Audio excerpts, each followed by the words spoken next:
NT Ramarao వచ్చిండు అప్పట్లో, kilo 2 రూపాయలు బియ్యం అన్నాడు. జనం అందరూ మెచ్చుకోరు, ఎవరి వ్యక్తి ఎవరైనా కూడా. రాజశేఖర రెడ్డి గారు ఇప్పుడు రూపాయి బియ్యం ఇట్లా రాజశేఖర రెడ్డి గారు వచ్చిండు, చెప్తే నేను. రాజశేఖర రెడ్డి గారు వచ్చిండు దేవుడు, జగన్ దేవుడు మా లెక్కల, చంద్రబాబు మోసగాడు.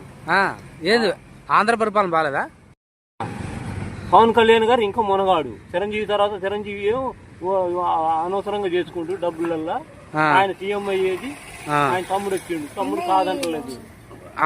ఇప్పుడు ఆంధ్ర పరిపాలన బాలేదా? మంచిగా పరిపాలన చేస్తున్నారు అండి.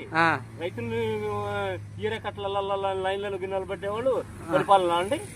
ఇంటికి చేనికి పోయి ఈరకట్టలు వేసుకున్న రోజులు ఉన్నాయి ఏ పరిపాలనలో కూడా ఇంతవరకు. చంద్రబాబు నాయుడు జగన్ కంటే బాగా చేస్తాడు. 5 కట్టలు వేయి, ఈరకట్టలు వేయి అంటున్నా. 5 కట్టలు వేస్తే ఇంటికి వచ్చిన రోజులు ఉన్నాయి. ఆడ కూడా అయింది. ఆడ కూడా ఫ్రీ బస్సు పెట్టారు అన్నారు ఆంధ్రాలో.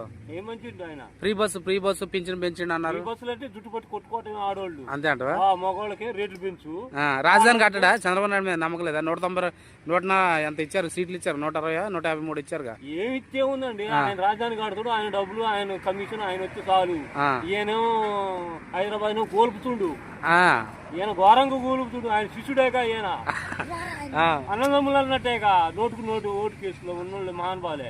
కాకపోతే వ్యక్తిగతంగా నేను కూడా అభిమానం గానీ ఆయనకి, రేవంత్ రెడ్డికి.